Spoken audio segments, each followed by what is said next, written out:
में कहां भ्रष्ट हुआ, ऐसी जगह खड़े हो जाओगे कि जान भी नहीं पाओगे कि मैं कहां चढ़ रहा था, दोबारा उत्साह भी नहीं आ पाएगा।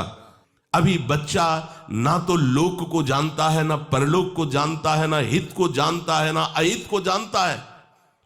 अभी उसका ब्रह्मचर्य किसी काम लायक नहीं हुआ और वो उतर गया व्यभिचार में, क्या होगा उसका जीवन।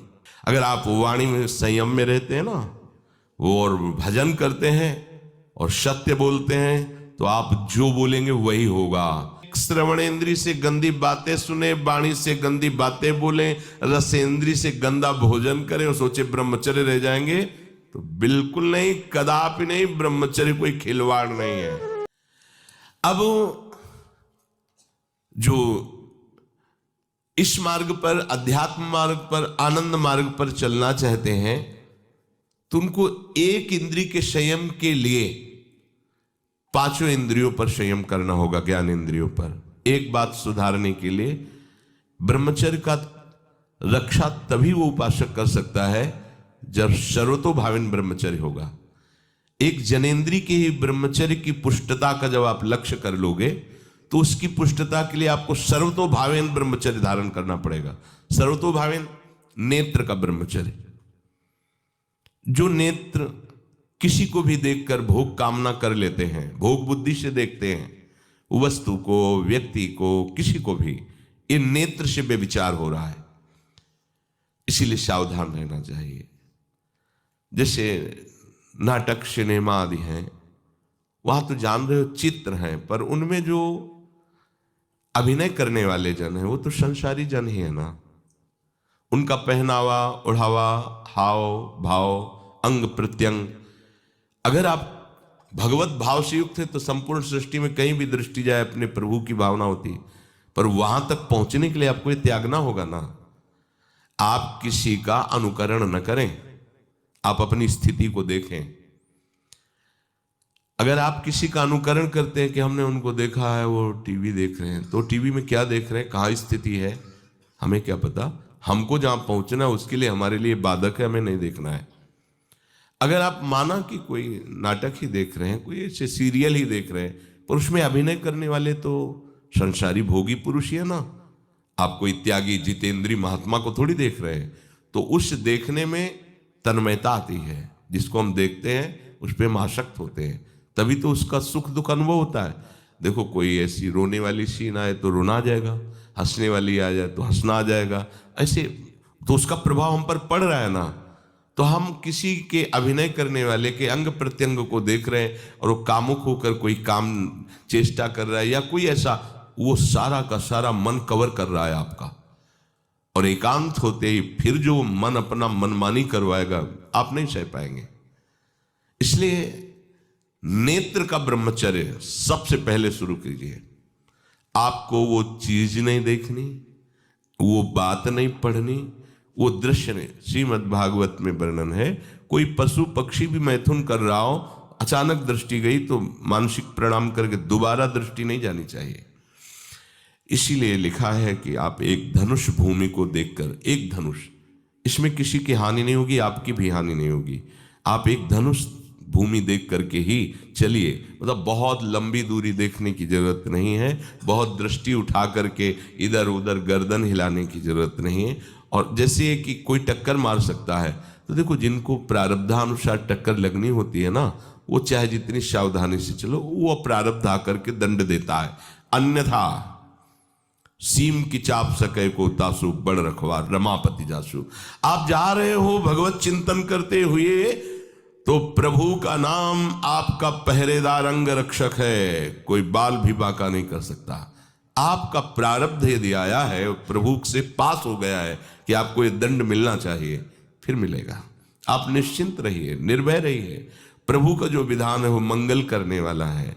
देखो इतने बड़े महापुरुष पूज्य श्री राधा बाबा, श्री आद्याशक्ति भगवती की प्रसन्नता की आराधना कर रहे हैं, क्योंकि श्री कृष्ण हमारे पति हों, इस सिद्धांत की पुष्टता के लिए। और पैर फिसल जाता है, स्नान करने जाते हैं, खड़ाऊ पहने हुए थे और अंग टूट जाता है, दवा नहीं लेते, बांस की खिपचाल बांधकर पुनः अनुष्ठान में बैठते हैं। बलिहारी ऐसी सामर्थ्य की, ये भागवतिक सा प्रारब्ध ऐसे महापुरुषों को भी दंड दे देता है। देखो ना, ऐसे महापुरुष जो ऐसी ऊंचाई पर पहुंचे हैं और इतने भागवत भजन में नियम निष्ठ है, उनको भी प्रारब्ध दंड दे रहा है शरीर को। तो अपने को इससे निश्चिंत हो जाना है। जो होना है उसे रोक नहीं सकते, जो नहीं होना उसे कोई कर नहीं सकता। अपने आराध्य देव के चिंतन में ज्यादा नेत्रों को इधर उधर दौड़ाने की जरूरत नहीं है। नेत्र का ब्रह्मचर्य, फिर वाणी का ब्रह्मचर्य, बहुत बड़ा प्रभाव पड़ता है इससे। यदि आप जबान से अश्लील बातें, गंदी बातें, कामुक बातें करेंगे तो आप ब्रह्मचर्य रह ही नहीं सकते। अगर आप वाणी से परस्पर शरीर आकर्षण वाली बातें करेंगे, बट उसको देखा तुमने क्या, बस आप गए। चाहे वो स्त्री शरीरधारी साधक हो या पुरुष शरीरधारी, परस्पर आकर्षण संबंधी यदि वाणी खुली आपकी, तो वाणी के व्यभिचार से आपका जनेंद्री का व्यभिचार प्रारंभ हो जाएगा। आप रोक नहीं सकते, नहीं रोक सकते। इसलिए वाणी से भी कोई ऐसी वार्ता ना कीजिए जिससे आपके अंदर काम वेदना बढ़े। श्रवणेंद्री का, कान से गंदी बातें, व्यभिचार की बातें, कामुक बातें सुनना जिससे हमारे हृदय में कामना जग जाए, बिल्कुल नहीं।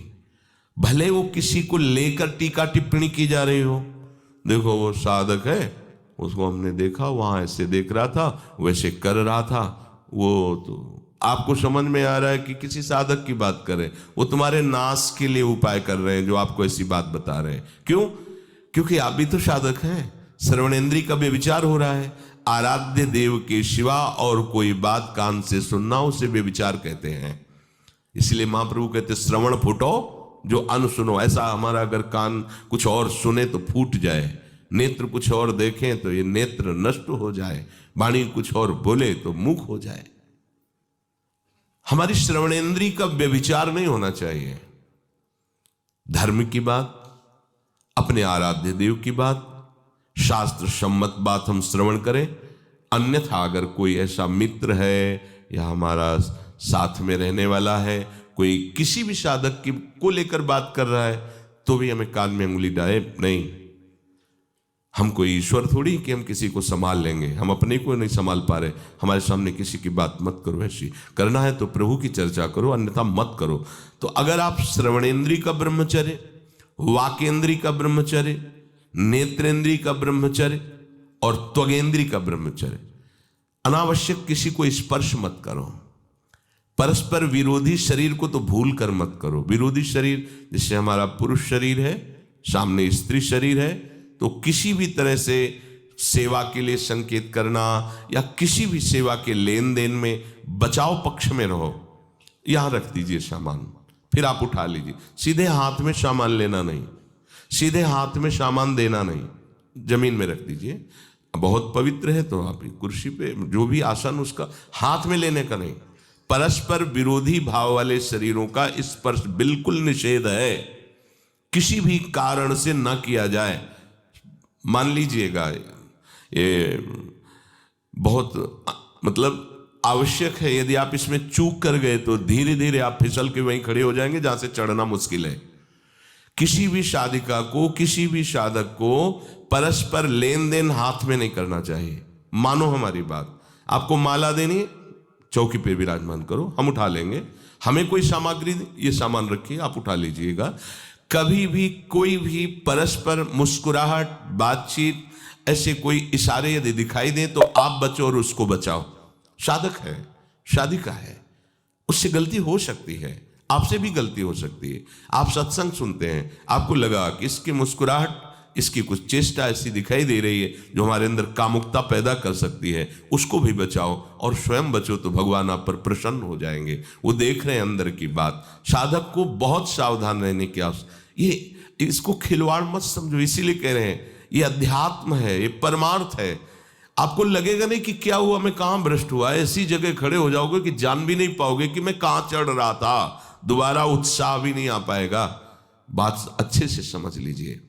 तो हमारी त्वगेंद्री का व्यभिचार ना होने पावे, सहसा किसी का इस पर किसी की भी अगर सेवा करने का सौभाग्य मिले, फिर उसमें ये प्रश्न नहीं उठता।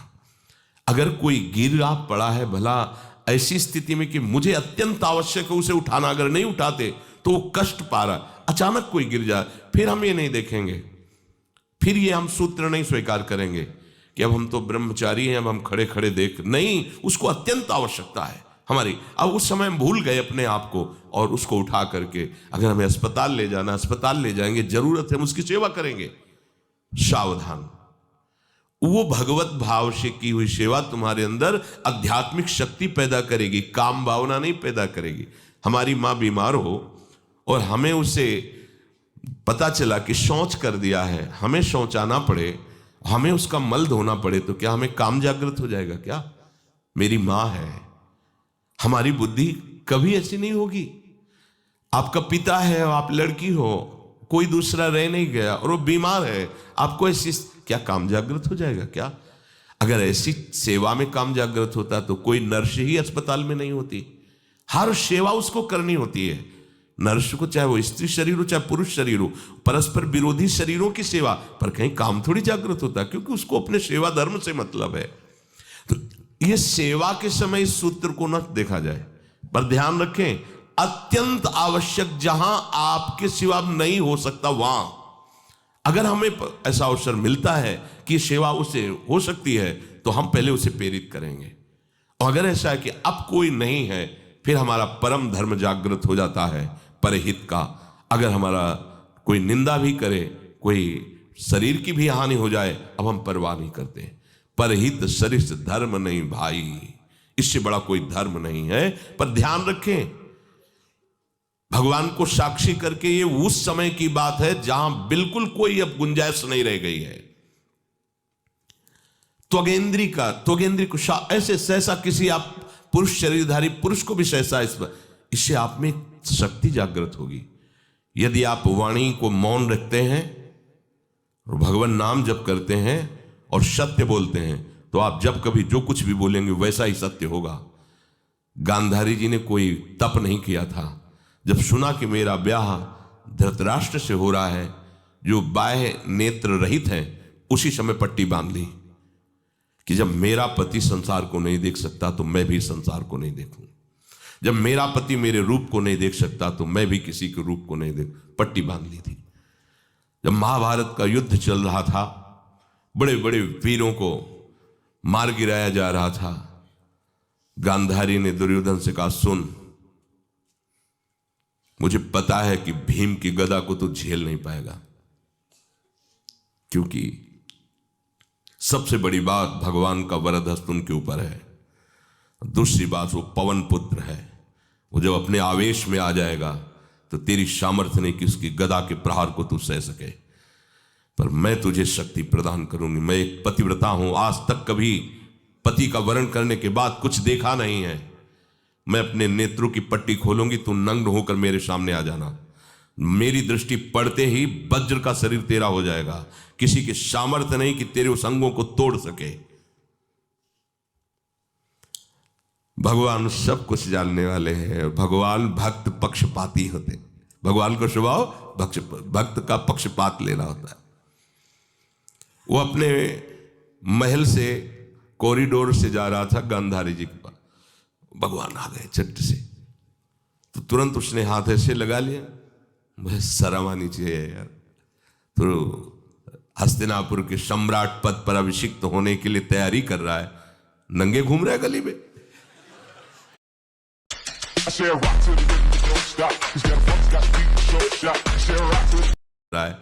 नंगे घूम रहा है गली में। उसने कहा गली में नहीं, माँ के सामने जा रहा है। अरे कोई बच्चा है, ऐसे जाया जाता है माँ के सामने? उसने कहा माँ ने कहा है कि हम पट्टी खोलकर तुम्हें देख लेंगे तो तुम्हारा शरीर वज्र का। चलो माना, माँ की आज्ञा का पालन करो, पर थोड़ा इन अंगों को तो ढक लो। तुम तो बड़े हो, कोई बच्चे थोड़ी माँ के सामने ऐसे चले जाओगे, ढकना चाहिए तुम्हें। वापस कर दिया। वो यहाँ ऐसे पत्तों से ढका, वस्त्र नहीं पहना, माँ की आज्ञा ऐसे पत्ते से ऐसे कमर से ऐसे ढक लिया, पीछे आगे ऐसे। गांधारी जी ने पट्टी खोली और जे ही देखा पूरा शरीर वज्र का। तो ये क्या किया तूने, कमर में क्यों बांध लिया? बोले शर्म लगती थी। कैसे आपके? बोले यहीं से मारा जाएगा। भीम की गदा का प्रहार तेरी सी जंघार कमर को तोड़ देगा, तेरी मृत्यु मान गई। प्रभु के विधान के आगे किसी का बल काम नहीं करता। गांधारी ये केवल आंख में पट्टी बांधने की सामर्थ्य थी कि मेरा पति यदि अंधा है तो मैं भी किसी रूप को नहीं देखूंगी। अगर आप वाणी में संयम में रहते हैं ना, वो और भजन करते हैं और सत्य बोलते हैं, तो आप जो बोलेंगे वही होगा। पर ऐसा कुछ अनर्थ वो बोलता ही नहीं, क्योंकि ऐसा संयमी जान जाता है कि इन सब का फल भगवत प्राप्ति है, किसी को कष्ट देना नहीं है। एक एक इंद्री का जब आप ब्रह्मचर्य संयम करोगे तब आपका वीर संयम होगा। ध्यान रखना, आप नेत्रेंद्री से गंदे चित्र देखें, श्रवणेंद्री से गंदी बातें सुने, वाणी से गंदी बातें बोलें, रसेंद्री से गंदा भोजन करें और सोचे ब्रह्मचर्य रह जाएंगे, तो बिल्कुल नहीं, कदापि नहीं। ब्रह्मचर्य कोई खिलवाड़ नहीं है।